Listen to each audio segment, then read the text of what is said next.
Alright, ladies and gentlemen, welcome back to Dominions 5 Strategy. This is kind of a strategy video. This is kind of a strategy, kind of a nation video. Anyway, basically, I'm making this video because something really exciting, to me, personally, happened. And I'm going to just assume that this was directed specifically at me. Because Illwinter released on the 20th, so a couple days ago, as of the time of this recording, a new patch for Dominions, which did a whole bunch of stuff, but the exciting thing for me is that they buffed Mekone. They went back and they buffed Mekone, which is probably thematically one of my favorite nations in the game, and it was just garbage. We've talked about this before. We've talked about the ways in which Mekone was pretty shit. It's less shit now. It's still not perfect, but it's a lot less shit now in a variety of important ways. And this is not something Illwinter commonly does. They don't often go back and make significant balancing changes to nations this long after they've been released, especially because Mekone's been out for quite some time now. I think Mekone came out in 2 years ago, a year and a half ago, something like that. It's been a hot minute. There were some other changes. They changed some things with Ind. They changed a few things with Ubar and Naba. Like, they made the Gula summon cost more, which I talked about, actually, ironically, in the second to last Terror from the Deep stream. I spent some time talking about Ubar and why the Gula summon's broken. So they made that more expensive. They made the Magic Weapon Bless affect missiles now. They made damaged helmets actually get repaired, which was a hilarious little bug that I had never even noticed.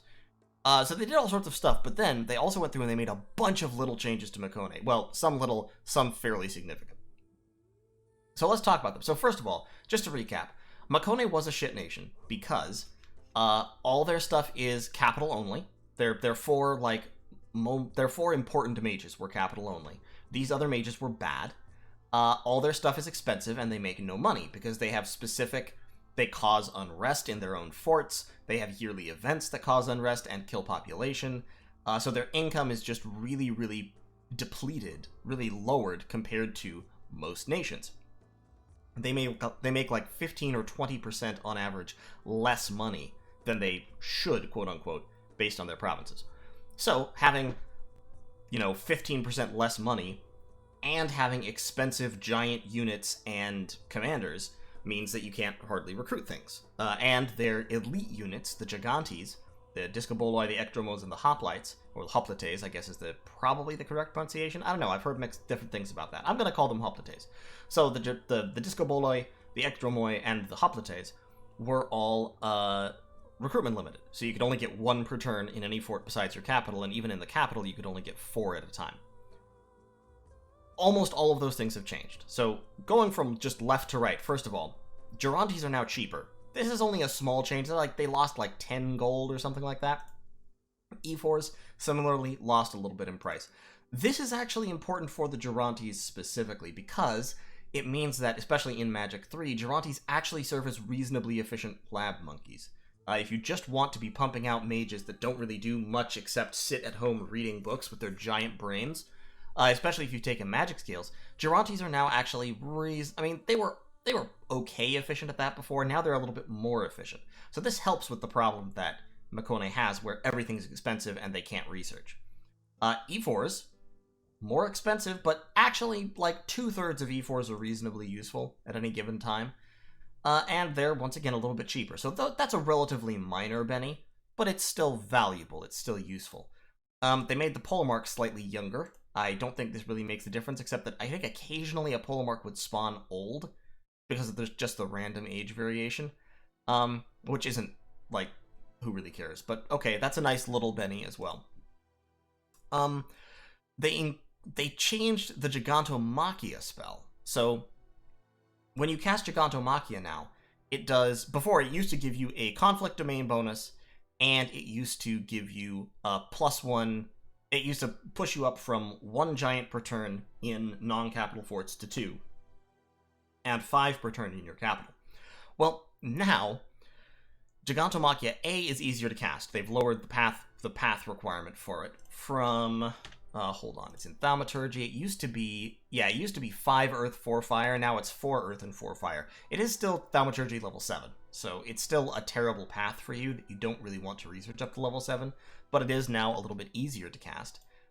And it now reduces the price for your giants by 10 gold. All of them. Not only the units, reducing the units by 10 gold is pretty cool, because it cuts them down by 25%. Admittedly, you're still probably resource limited more than anything. But it also reduces the price for all of your giant commanders by 10. So it makes your Ephors and Gerontes and Lokoi and Polemarchs and Archons and Basiliuses, Basilii? I don't know. I'm not sure how to pluralize that. In any case, it makes them all cheaper by 10, which is, once again, fairly important, especially because if you've gotten to the point where you're casting that spell at all, you probably have a bunch of forts, and you're probably recruiting a bunch of these guys every turn. So now, when you cast Gigantomachia, you are saving yourself 40 or 50 or 60 or 70 gold per turn, which adds up. Even if it comes fairly late in the game, even if you only have, 10 or 15 turns left before the game ends, that's still over 1,000 gold total in savings that you can be putting into something else. So that's nice. Gigantomachia, better. Still probably not like an important goal because it's hard to get to, but better. In addition, they increased the Giganti Rec Limit by 1, so now you can get 2 of these guys per turn out of every fort that's not your capital, and you can get 2 of these guys at the same time. That's actually more important than it sounds, because the biggest problem with these units has always been that you can't mass them. Because, like, a Giganti Hoplite, just looking at its stats and protection and attack and stuff, this is a really, really good troop. But the problem is, it costs 40 gold and 75 resources, and you can only recruit 1 per turn out of any fort. This guy loses 4-on-1 versus, like, decent human troops. Like, if you're looking at Olmish troops, if you're looking at, I think Indie Heavy Infantry might have an okay chance to beat this guy 4-on-1, just because they get to wear down his defense skill, they get to hit him a lot more than he can hit back. His kill rate is like half a guy per turn or less, and they can just beat on him and do chip damage even through this high protection. And there are ways to mitigate that, but generally speaking, since Mekone does not have stronger magic than whoever it is you're fighting, or didn't, and I'll talk about how that's changed a little bit, Giganti Hoplites and Giganti Ectromoi were just, it's like you've got 80 gold stuck in one square, and it's going to get surrounded and beaten to shit, and they're just going to die. And they won't make their money back unless you have radically overinvested, and you've got, like, 30 turns worth of Giganti production just in this one army, and then if you do that, then somebody just casts a whole bunch of air elementals at you and they all die anyway. So, this doesn't solve that problem, but it does mean that if you have a fort that has resources, which hopefully you should, since you're Mekone, you can actually replace your armies in a reasonable quantity of time. Like, in a finite number of turns, you can actually be churning out Gigantes. If a fort can make, your fort production of Giganti melee troops has now doubled, which is really, really important. And then, of course, if you cast Gigantomachia, now you're up to 3, and now you're just resource capped. Like, there's almost no fort in the game you're going to be able to get that could recruit 3 Giganti Hoplites and 3 Giganti Ectromoi in the same turn. That's just not realistic. At that point, you're looking at over 300 resources, and good luck. So, that's there. Ironically, actually, that change makes Gigantomachia a little less important again, because that was one of the big things Gigantomachia did, but in any case. But all of those are relatively minor changes. Also, Blessing of the Godslayer, the special spell that you can cast on Polemarchs, now auto-blesses them, so you don't have to, like, bring a priest along with them. It didn't used to do that before, it was supposed to, but it didn't. So now, you can give a Polemarch the Blessing of the Godslayer, assuming you've recruited the Basilius, which, I guess you recruit 1. And then he can go out and thug, because he's blessed. But here's the big change, and here's the change that actually, like, fundamentally, in my opinion, alters the way Mekone plays some. Archons are now any fort. Archons are no longer cap only. They're slightly more expensive, and they're slow to recruit, but they're not cap only, and that is a huge fucking deal. Because Archons are actually mages. Like, E4s are fairly shit mages. For 165 gold, you're getting a Fire 2, or an Earth 2, or a Fire 1, Earth 1, Air 1, which is pretty useless in most situations. Like, yeah, you can find niche uses for somebody with 1 in all of those paths. Like, an E4 with 1 in all of those paths could potentially cast Thug self-buffs and, like, fight somebody.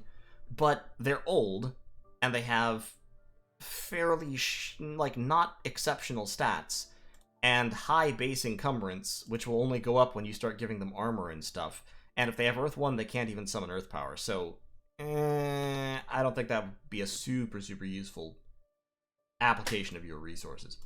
But Archons can actually do that shit, because Archons are either Fire 3, in which case they're actually, like, functional combat mages, or they are Earth 3, in which case they're really functional combat mages, or they're Fire 1, Earth 1, Air 2, in which case they're decent combat mages and also they can Cloud Trapeze.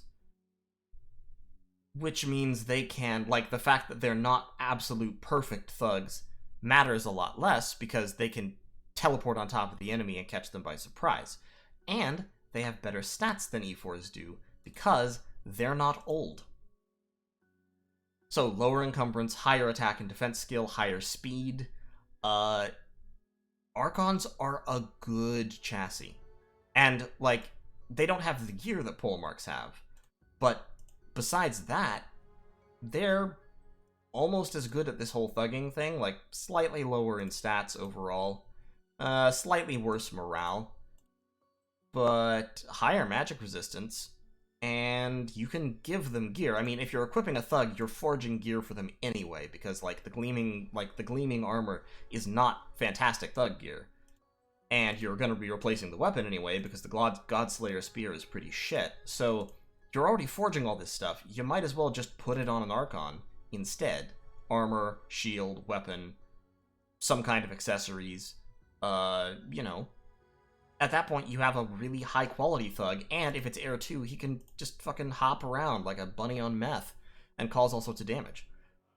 Plus, like I said, the other randoms are fundamentally much more useful combat mages than E4s are. With Fire 3, they can summon fire elementals easily. They can cast the actually useful evocation spells pretty easily. Like, they can, if they random Earth 3, they can just chug out magma spells. Magma Eruption, they still can't cast Magma Eruption without a little help, which is, I think, frustrating. But I mean, you have all this fire, you can forge them fire in a jar, or you can give them Earth Boots, because you can definitely forge Earth Boots easily. So 2/3 of them with one item will be able to churn out Magma Eruption without too much trouble. And especially the Earth 3 guys, who can then boost themselves up to Earth 4, can just spam Magma Eruption, which is never a bad thing. You can cast all kinds of good spells with these guys. You can drop Flaming Arrows really easily. E4s used to have to spend extra gems to drop Flaming Arrows. Fire 3 Archons can just do it. You can drop Heat from Hell with them. All kinds of cool stuff. So this is a big step up, because now the capital is less crowded. Now you can recruit Polemarchs if you want. You can recruit more Elder Cyclopes without having to spend your capital-only turns on Archons. You can even recruit some Basilios if you want. Basilius? I'm still not sure. But you can even recruit this guy if you want to get some water magic. I'm not sure why you would recruit him other than the water magic. To be honest, I still think this guy is fairly pointless. But hey, you can just ignore him. You can recruit, like I said, more Elder Cyclopes, because Elder Cyclopes are never a bad thing. The biggest reason you didn't have infinite of them, as Mekone before, was because you had to spend your capital-only recruitment turns getting Archons, who are your, like, functional battle mages. And or Polemarchs. Polemarchs are actually your Magma Eruption guys, but it seems almost a waste to use them for that when they're so clearly designed to be thugs. In any case, this is a pretty significant change. Now, is it enough to make Mekone, like, a top-tier nation? No, I don't think so. I think Mekone is still... the income problems are still very, very damaging to Mekone, and their magic is still not exactly top-tier. But now it's competitive. Now, you're not limited to just Fire and Earth 2 for most of your fights. Now, you can bring more Archons. If you can invest the cash in Archons, which you should, then you can have, relatively large-scale air elemental summoning. You can have wider and easier access to major buffs. You can have flaming arrows in every battle if you've got some kind of archer unit that you want to use flaming arrows on. You could use them on heal-up Peltasts, I guess.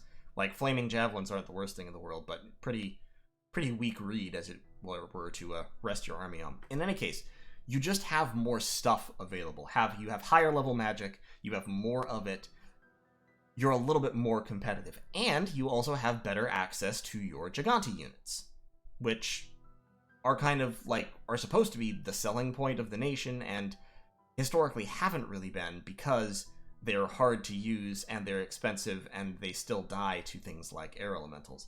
But they're better now. Mekone has taken a big step up, and now I think I'm comfortable saying Mekone is no longer nearly the worst race in the era. I think there are early era nations that are just worse than Mekone is now. I'm really excited about this. I very much plan to play a Mekone game sometime soon, just to see what I can do with the faction. It's still fairly predictable. It's still kind of limited in its tactics. It's still expensive, and I think probably not the easiest faction to use. And probably I'll play Mekone and get fucking rolled because, But I'm excited to play them now. Before, it was like I wanted to play Mekone, but also I didn't hate myself that much. And now I'm like, no, I'm actually excited to play them. So thank you, Illwinter. Good job on that update. I'm happy about it. I'm scrolling through the update page real quick to see if there's anything else that I want to mention. Storm no longer works in caves. That's probably the other major change, the other biggest change here. So that kind of makes caves a lot more strategically interesting. I really wish the default map gen generated more caves, to be honest, because they are an interesting terrain type. And stat bonuses from the larger Spell and Bless now stack with other enlargements, so you can potentially push people up to size 5 or 6 a little bit more easily. There's still some weird limits on how you have to do it, which, to be honest, I'm not entirely clear on because I haven't really done that. But yeah, beyond that, it's all fairly minor stuff. Some cool little modding information. Check it out on the Steam page. They've put out their Dominions 5.47 update list. And yeah, I will see you on the battlefields of the Gigantomachia sometime soon. Take care.